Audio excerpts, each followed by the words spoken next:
So let's start with why spring cleaning your business is so important. One reason is that we're almost done with the first quarter of the year, and many of you have already forgotten your New Year's resolutions. About 80% of you. This means that you might be lagging behind in some of your goals, and this is the perfect time to revitalize them. Another big reason is your health.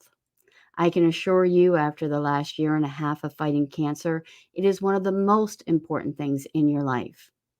When your space, both physically and mentally, is clean and you are less stress equals better health.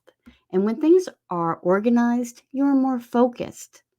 So, why should you spring clean your business? Simple.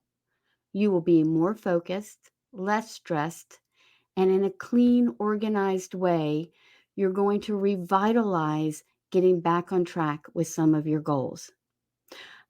I'm holding a 30-day spring business cleanup challenge starting on March 21st. Join me and a small group of us as we tackle a little bit every day. In fact, if you want to know the how of spring cleaning your business, check out the full podcast at helpingagentspodcast.com.